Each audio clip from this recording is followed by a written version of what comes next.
Hello and welcome to another episode of the Anime Lounge podcast. I'm your host Lance, here with my other host Matt. Today we have a special bonus episode with you guys because we're going to cover the new and latest theatrical release of Demon Slayer, essentially the first episode of the Hashira Training Arc. That's really what it comes down to. And before we get started, let's just introduce our adult beverages of choice. Today I'm going to be drinking a Monster and vodka because we got a double feature thing going on tonight. So let's get some energy in us along with a little bit of a buzz going on. Yeah, Lance, you definitely need some a pick-me-up. And Matt's saying that because I accidentally took a nap in the middle of the... It was just during Muzan's background, so it's all good. Nobody cares about him. Right, so if anybody has seen theatrical releases in the past about Demon Slayer, we know that they do an episode or two of backstory before they even get to the new content, and the backstory shit is where I decided to accidentally fall asleep on. So yeah, you've watched it twice. Yeah, I've seen it plenty of times. Nothing of necessary information needed to go in there. Whatever. So yeah, I really want to get into it. What was your take on this essentially theatrical first episode preview versus our last one, which was the Swordsmith Village arc theatrical preview? This season started out so strong. Okay. I am so looking forward to everything that's going to be happening in this upcoming season. Yep. And not to say that the last season was bad at all, because the last season was full of action, so interesting, so amazing. Yep. But I think the first episode of this season compared to the first episode of the last season, yep, it's just a little bit more interesting. Okay. And I'm looking forward to it so much more. Also, there might be some baggage upon that too, because I already knew in the past year that it's the Hashira arc. And yep, I am so interested in seeing more Hashira action. So my expectations were high. And seeing what we just saw, I am satisfied and I'm wanting more. So it met my expectations at the moment. So that's why I'm feeling that this is a strong start. Makes sense. So what are you thinking at this moment? One thing I do want to say is you knew what to expect this time around versus last time. Yep, that's very true. You were expecting essentially something completely different than what we got. Right, yeah. I almost had no idea what to even expect. Yep. So in the defense of what we watched last time, you had better expectations. Mm-hmm. I've been thinking about this. I kind of view this as kind of like a roller coaster, like the middle section of a roller coaster. So the ending gave us kind of a real downturn, like just a lot of action happened at the end of the last season where you had Nezuko basically evolving, and now you have your build up and you know what's going to happen, but like the first episode was kind of just like a little hump to a roller coaster, and then you're going to get a lot of building. So it was a very good, it brings momentum to what's going to happen at the fall, which is going to be the next arc. Mm-hmm. I really enjoyed it. I loved seeing Nezuko in movie theater size. That whole scene was more empowering in a theater versus at home. Yeah, I think that's very much worth saying. I felt that the studio did a very big touch up on the quality of the animation for this compared to what we saw like on our phones or our laptops or whatever you viewed it the first time around. Mm-hmm. I don't know if it's because we saw it on the big screen and it just looked amazing. I just feel that they definitely went back and touched everything up because the animation on the big screen was so immaculate. It was so pinpoint awesome. Yep. Like you can see blades of grass, you can see the wind move through, stuff like that when they were going back and showing Hantegu running before the sun came up and Tanjiro was about ready to like start sprinting at him, whatever. That was all cool. Like just the animation in general is just pinpoint perfect. They made it movie theater quality. Exactly.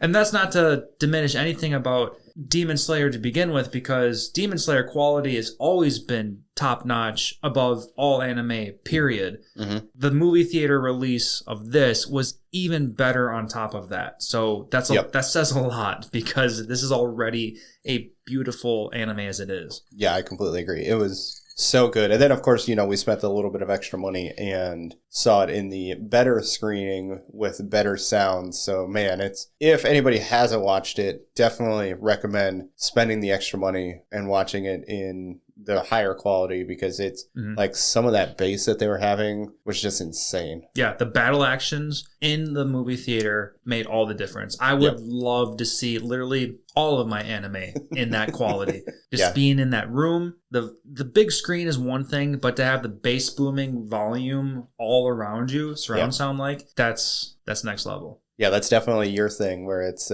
deep bass going reverberating throughout the entire body. Yeah, definitely your cup of tea right there. Oh yeah, it's definitely nice to have like earbuds in so that you can have that volume just going straight into your ears versus on a TV. But then when you're in a movie theater and everything is just so explosive, it's definitely that much better. Yes, but let's get into just kind of talking a little bit about the actual arc that we're going to be getting into, which is the Hashira Training Arc. Anything specific you want to talk about there as far as what we've seen in the first episode? Ooh, specific. I know what you're getting at, but I don't know what to even start with, because there was so much.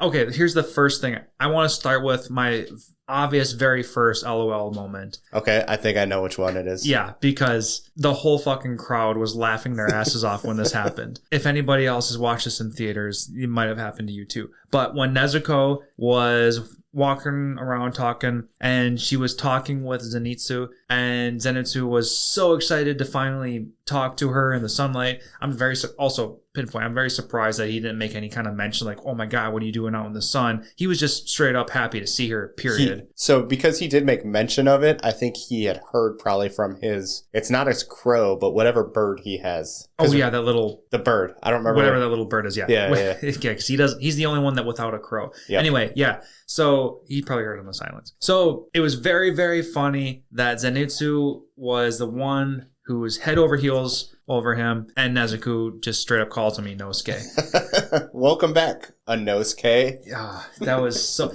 And the best part about that was you and I laughed while the entire theater roared in laughter as well, too. So that made it so much more better. Yes. It's such a good feeling to laugh with a crowd versus laughing by yourself.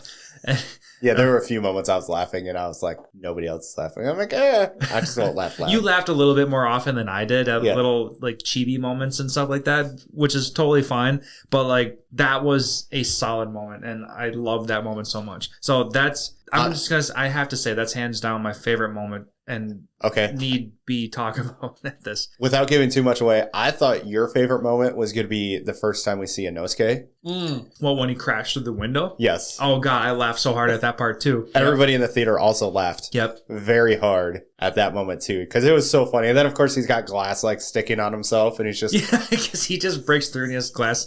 Yeah, that was so funny. Yes. Because we thought it was going to be a sentimental moment with Genya. And because Genya was sitting there in the bed like, oh, I wish you guys were fucking out of here because I just want to rest. Yeah, and then, you're being too loud. And then like a second later, Inosuke just fucking bashes through the window like nobody's like, fucking knock, knock, I'm here. So funny. Like, I was ready like, oh yeah, fucking Genya, what's going on? And then Inosuke just fucking ruins the whole thing. It was so perfect. It was so on point for Inosuke. I completely agree. It was such a funny moment. Man, I honestly, probably one of my favorite moments. I kind of really want to say the first time we get all the Hashira together. Okay. Just that whole mood of everything. You got to see just how much they respected Amane, because yes, obviously they're going to respect Kaguya because, he's the leader. He's what everybody's he's essentially sacrificing himself to make sure that Muzan gets defeated. But honestly, Amane is just his wife in a sense, as what we know. Mm-hmm. His caretaker, we don't really know anything about her. Right. But yet they revere her in the same manner in which they revere Kaguya. So it just kind of shows what her importance is as far as to them. It's essentially that meeting is what brings upon the entire arc. So obviously it's very important because if that meeting doesn't happen, they're not going to have this training arc. Right. This unification, this meeting, everyone needs to be on the same footing that shit's about to get real. Yep. And it's time to start really training. Yep. which kind of brings into what I want to talk about, because already episode 1 right here is kind of not what I was expecting the Hashira Training Arc to be. Okay. Like, it is and it isn't. Before I ask you my question, I will say I really like the fact that they told us everything that's going to happen. Like, this is what the training is. Ooh, definitely like that. Step by step, who's doing what. Yep. You got a training regimen. This is who's doing what. It's a personal trainer's schedule. And yeah, exactly. Sorry. So, I really like that, because a lot of times it's like, okay, now we're with this person and we're going to be doing this. And you kind of find out in each moment. And I can understand why they do that. I like this better because then we can anticipate. And as long as you live up to the anticipation, it's actually better. Mm-hmm. So what were you going to get at? Yeah, right. So what I was going to get at was, we knew for the past year that this was going to be the Hashira Training Arc. Yep. Which I took in heart that this is going to be the core Hashira trying to boost themselves up. Not necessarily all the little guys catching up to them. Okay. Because what we learned in this first episode was that the Hashira themselves are going to be training all the little guys. Yes. So, but it is twofold. It is twofold, right. And I can only assume that this little thing that we're talking about right here, where all the little guys are getting trained and they're going to go through their obstacle courses, blah, blah, blah. I expect this to last 2 episodes tops, because we need to start getting into serious action. Okay, I can understand that. It's just because we can't focus on the grunts, because we need to focus on the main characters, because Muzan's supposed to be the super powerful guy. All I'm getting at is we still have the upper moon needs to be taken care of. We still got, 3 of them left? 1, 2, and 3, to be exact.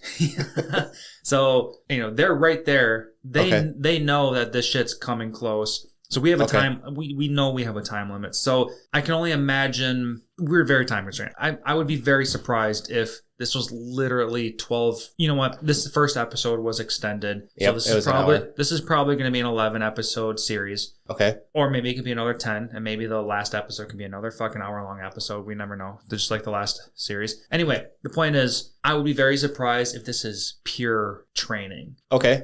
I know you read the manga, so you kind of know. Yep. But I'm kind of expecting the upper moon to fuck things up somewhere in between.